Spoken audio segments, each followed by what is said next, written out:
Monsieur, bonsoir et bienvenue au 19h de ce 30 avril. Au sommaire ce soir, retour sur les acquis des travailleurs algériens et les engagements du président de la République pour la préservation de leurs droits à la veille de la journée internationale des travailleurs.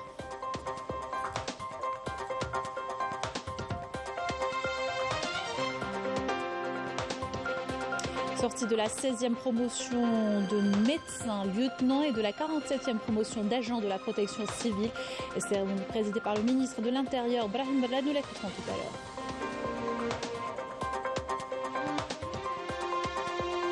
l'heure. Zoom sur le pôle agricole de Gasseto et la Ouelgla grâce aux importants investissements d'Argo Alimentaire, activité filiale de Sonatrach. La superficie cultivée a doublé en un an. Du cinéma avec la clôture ce soir du festival du film méditerranéen de Annaba. Nous irons à Timimoun sur les traces de la future ville de production cinématographique de Tinerkouk. Puis une sortie pédagogique à la fin de cette édition au lac Akfadou à Béjaïa, connu pour sa biodiversité. Cette zone humide émerveille petits et grands. Reportage tout à l'heure. Bienvenue à tous, heureuse de vous retrouver. Tout d'abord, à la veille de la Journée internationale du travail, nous vous proposons un retour sur les acquis historiques ayant consolidé la position de la classe ouvrière qui continue de relever les défis. Les engagements également du président de la République pour améliorer, plutôt l'amélioration des conditions de travail et la préservation des droits des travailleurs algériens. Madame Damis pour les détails. Les travailleurs algériens célèbrent leur journée internationale dans un contexte marqué par la poursuite des efforts pour renforcer leur acquis socio-professionnel et leur garantir une vie décente.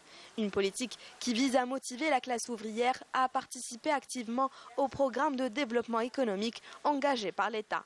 La série de mesures adoptées en faveur des travailleurs algériens représente des acquis majeurs, à commencer par l'augmentation du salaire national minimum garanti, l'exonération des faibles revenus, des impôts et l'augmentation des salaires, des pensions et des allocations de retraite. Les salariés, quant à eux, peuvent désormais intégrer le monde de l'entrepreneuriat tout en continuant à bénéficier de la couverture sociale. Un nouveau droit qui permettra la création de nouvelles opportunités économiques et de l'emploi.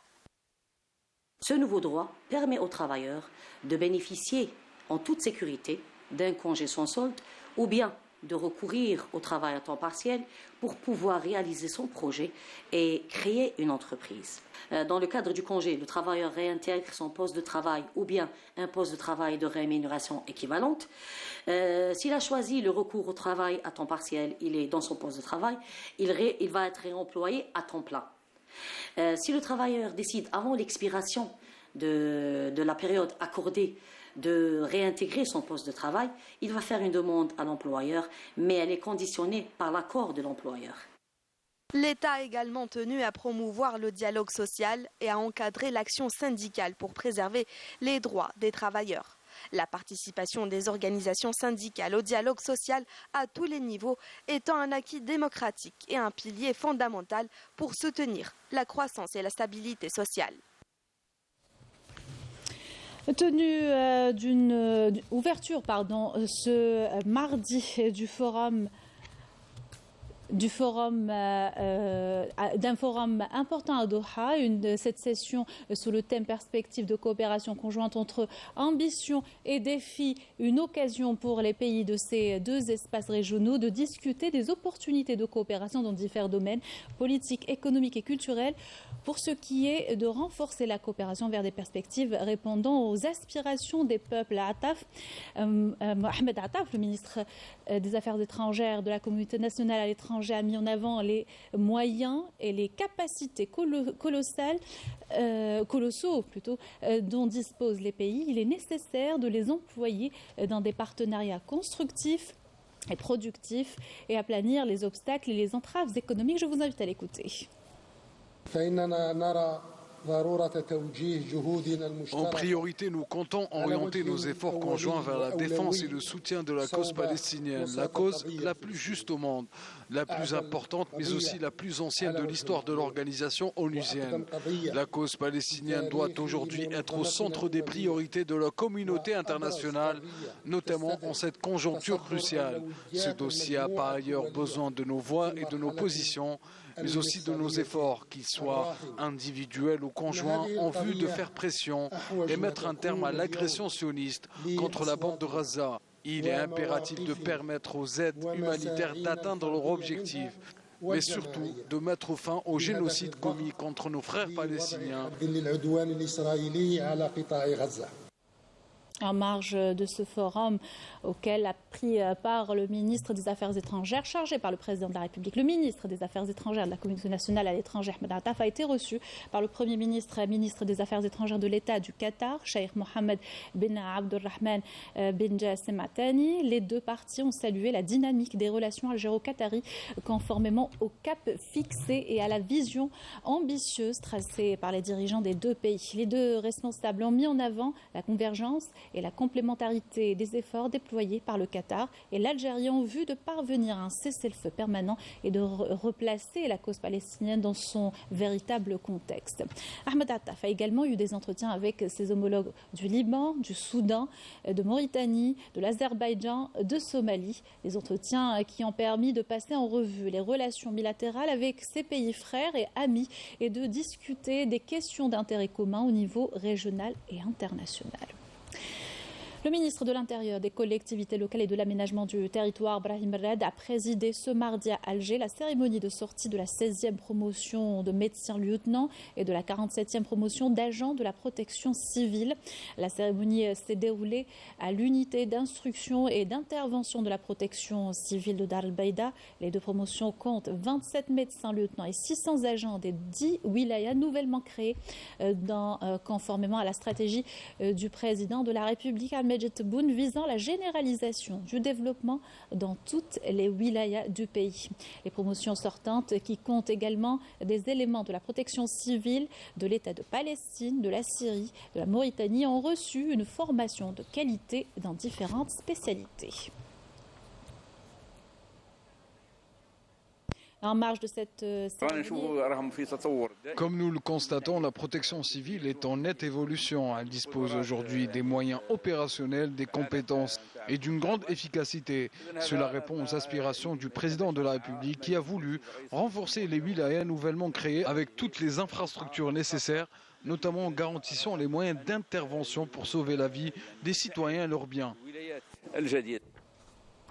En marge de cette cérémonie, le ministre de l'Intérieur a reçu le directeur général de l'Office national de la protection civile tunisienne, le colonel-major Abdelsamad Benjeddou, en présence du directeur général de la protection civile, le colonel Boualem Bourlef.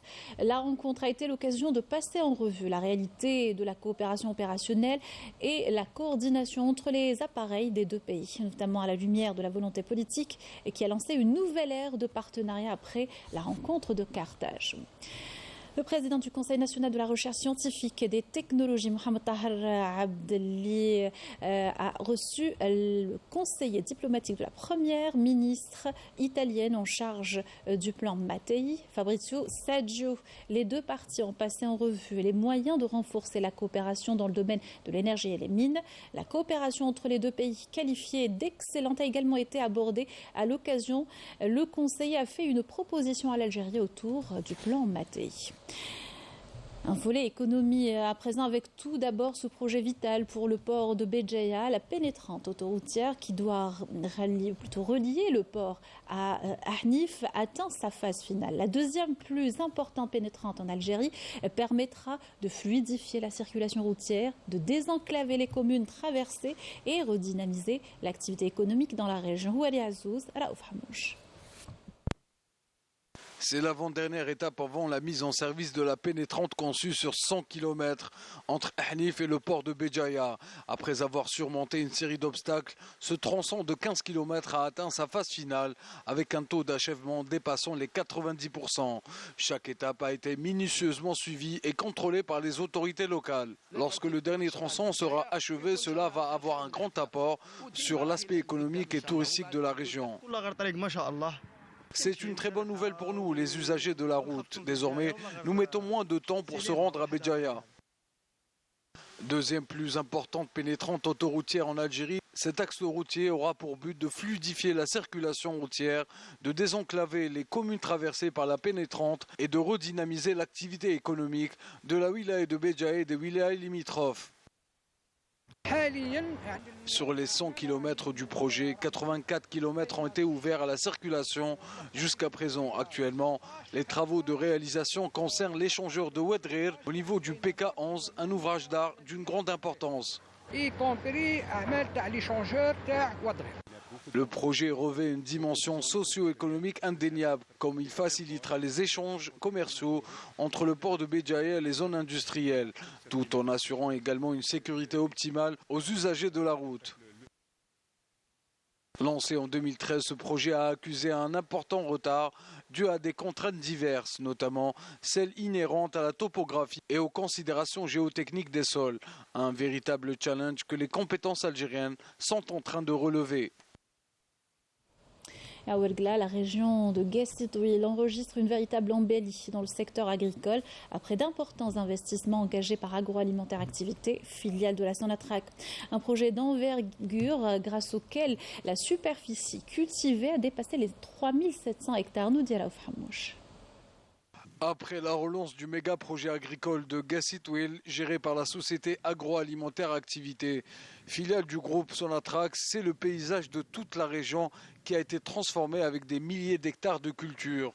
La région agricole de Guessetouil se présente aujourd'hui comme un véritable pôle d'excellence de culture stratégique, notamment de production de semences de blé. Une expérience récente certes, mais qui connaît un succès sur tous les plans. Nous sommes très optimistes quant à la productivité de cette saison agricole. L'année dernière, nous avons récolté 55 quintaux à l'hectare. Pour cette année, nous tablons sur une production avoisinant les 60 quintaux à l'hectare. La superficie des surfaces irriguées au niveau de la daïra de Hassi Messoud s'élevait l'année dernière à 1781 hectares. Superficie qui a quasiment doublé cette année avec 3789 hectares irrigués. La société agroalimentaire Activité vise à faire de la région de Guessetouil un pôle de production de semences de blé, un projet ambitieux auquel tous les moyens techniques et financiers ont été alloués. On s'inscrit dans l'optique et la stratégie de l'État et du ministère de l'Agriculture. Nous avons développé 4 pivots pour la multiplication, يعني تكثيف البذور في حوالي 120 hectares. Ce méga projet vise à contribuer et à assurer l'autosuffisance en semences de blé, l'approvisionnement du marché local en produits bio, ainsi que le développement de la culture fourragère pour accompagner l'activité d'élevage ovin et bovin, faisant de la région un acteur clé dans la réalisation des objectifs de sécurité alimentaire nationale. À cette conférence organisée par le ministère de la Communication sous le thème « Les médias et la culture, quelles approches et quelles stratégies ?» Plusieurs visages médiatiques ont animé cette rencontre en présence du ministre du secteur. Le débat entre les participants de cette rencontre, des professeurs, des responsables d'organes de presse et des journalistes dans le domaine culturel. Le débat a tourné autour de la nécessité de cristalliser les stratégies de la production culturelle. Mohamed Lagab a mis en avant l'importance de la formation pour les journalistes dans le domaine de la culture, ajoutant qu'il existe un manque dans ce segment, d'où la nécessité d'une spécialisation. Je vous propose d'écouter le ministre de la Communication, les propos recueillis par Zakaria Mehoubi. Notre objectif principal, c'est d'atteindre un jour le développement des médias spécialisés, contrairement aux médias généralistes qui traitent à la fois de différentes questions et s'adressent à un large public utilisant une langue générale ou une langue de communication comprise par tout le monde. Tandis que les médias spécialisés offrent une profondeur et jouent un rôle crucial dans la transmission culturelle de génération en génération. Ils fournissent un contenu qui peut être préservé, archivé et utilisé comme base pour l'avenir. Journée de sensibilisation à Djelfa sur la violence dans les stades organisée ce mardi par le Haut Conseil de la jeunesse, un phénomène qui mine l'esprit du sport. L'événement a connu la participation de nombreux acteurs du secteur.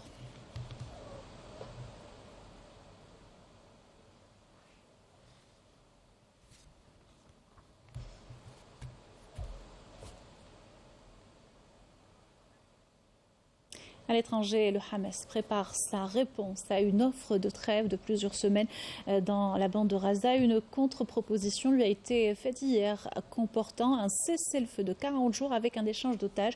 Pendant ce temps, pas de répit pour les Palestiniens qui subissent sans arrêt les bombardements sionistes. Au moins 47 Palestiniens ont été tués ces dernières 24 heures, nous dit Wissam Abouzed qui décrit la situation. Amel Bouarba.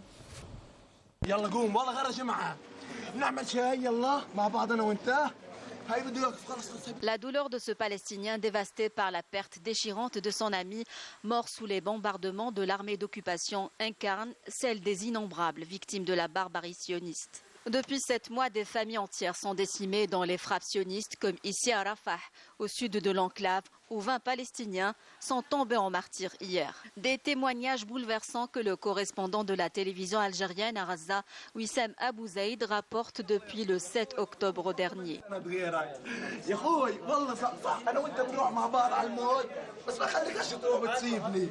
Rien que durant ces dernières 24 heures, l'armée d'occupation sioniste a commis 5 massacres, faisant 47 martyrs et 61 blessés.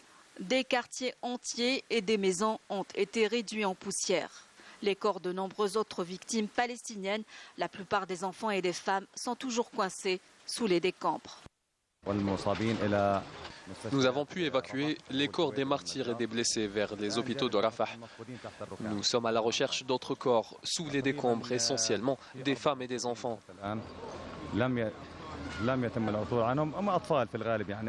Au 207e jour de l'agression dévastatrice, de vastes ponts de Gaza sont en ruine, poussant 85% de la population de l'enclave à se déplacer à l'intérieur du territoire. Les déplacés à Rafah vivent une véritable catastrophe humanitaire. Rafah abrite aujourd'hui 1,5 million de Palestiniens déplacés de force du nord de Gaza. Dans un rapport qu'elle vient de publier, l'ONG Médecins sans frontières affirme que les conditions de vie à Rafah ne sont pas propices à la survie, une situation exacerbée par la pénurie désespérée d'eau potable et la propagation des déchets et des eaux usées qui s'accumulent depuis 7 mois dans les rues de ce petit coin de terre palestinienne. L'Office de secours et de travaux des Nations Unies pour les réfugiés de Palestine, l'UNRWA, appelle les pays à soutenir une enquête indépendante sur les meurtres de son personnel et les dommages causés à ces locaux. Une fois la guerre sioniste sur la bande de Gaza terminée, l'UNRWA a accusé l'entité sioniste d'avoir pris pour cible ses installations pendant plus de 7 mois d'agression dans l'enclave et a déclaré que 182 de ses employés avaient été tués et plus de 160 de ses infrastructures touchées. Le Parti populaire en Espagne présentera à la séance plénière du Congrès des députés une motion dans laquelle il sera demandé à nouveau à la Chambre de rétablir la position historique de neutralité de l'Espagne vis-à-vis du conflit au Sahara occidental. Le parti rejette ainsi la position unilatérale adoptée par le président du gouvernement en mars 2022. Retour dans le pays pour parler cinéma et avec la clôture surtout du Festival du film méditerranéen. On avait l'occasion de parler de la relance de la production cinématographique. La première ville de production cinématographique est prévue dans la ville de Tinnercook, à 60 km de Timimoun. Une fois réalisée, elle contribuera à promouvoir les produits et l'industrie cinématographique dans le pays. Reportage de Naïma Louali.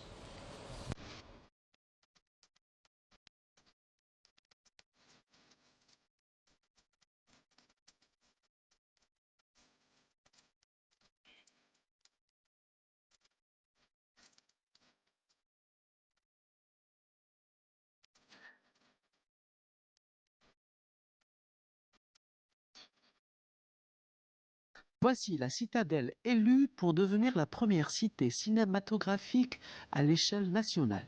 Basée à Tinarkout, à 70 km de Timimoun, la bâtisse qui culmine à 397 mètres d'altitude fut sortie de terre en 1957. Ancien fort militaire, c'est de là que les colons français contrôlaient tout le secteur, à l'époque grenier à grains du Gourara.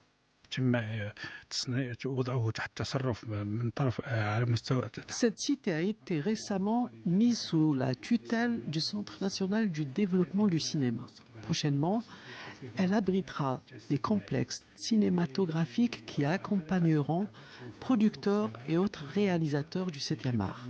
Cette région recèle d'énormes potentialités touristiques dont peuvent puiser tous ceux qui auront des projets cinématographiques.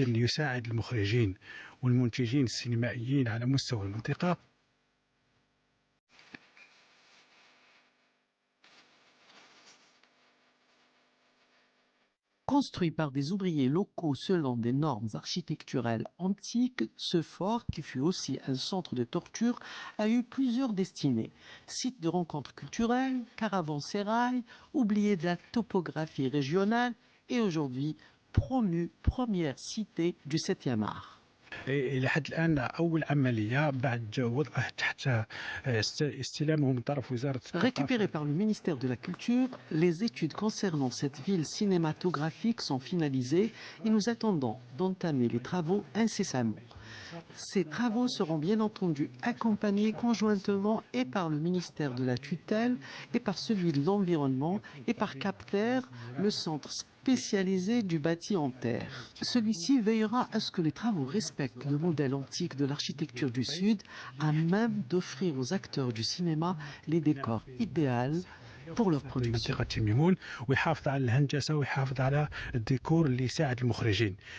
Entourée de palmiers, cette citadelle avec cuisine, cour intérieure, de nombreuses pièces dont certaines furent complètement rénovées en 2004, sera donc un haut lieu destiné non seulement à la formation, mais aussi aux différents métiers du cinéma.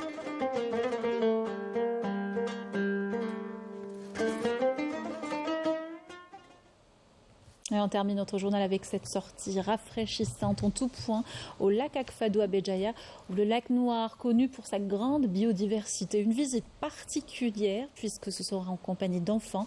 L'émerveillement était au rendez-vous. Reportage de Fali El-Hamdi.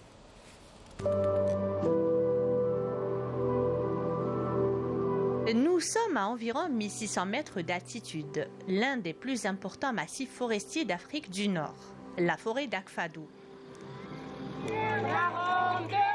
Grands et petits étaient au rendez-vous. Une sortie pédagogique des petits explorateurs pour ouvrir une lucarne sur les oiseaux cavicoles forestiers.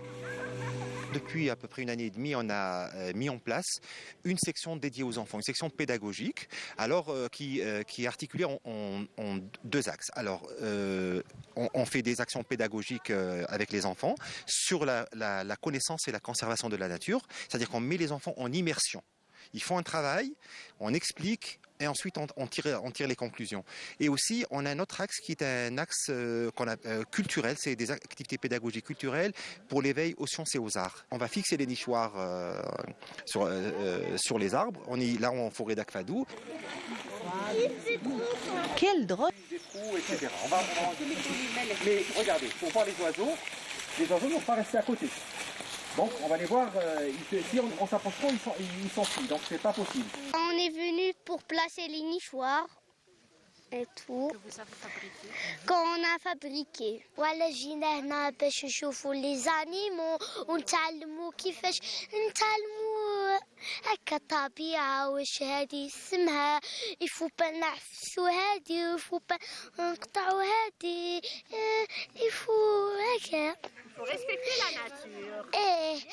ايه والشجرات كاين بزاف ولا داو شجره باش تعاوننا شغل تعاوننا تكون سخانه نروحوا تماك تحت ونقعدوا وديرنا شويه الريح. Les petits explorateurs, accompagnés des spéléologues, ont installé des nichoirs sur les grands arbres, afin que les oiseaux reviennent et la richesse de la biodiversité avec eux. Les enfants, s'ils acquièrent des comportements sains vis-à-vis de la nature et de leur environnement, je pense que nous n'avons pas la prétention de résoudre les problèmes de l'environnement de cette manière, mais nous avons l'espoir que dans quelques années, c'est le but en fait de la mise en place de cette section, on s'est dit 2 ans, 3 ans, 4 ans, ça dépend si l'avenir nous donnera donc la chance de les suivre de cette façon.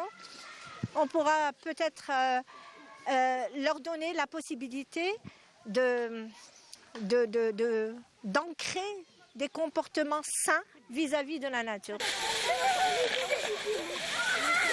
Le plein air offre aux enfants une multitude d'opportunités de faire divers apprentissages tout en favorisant leur créativité.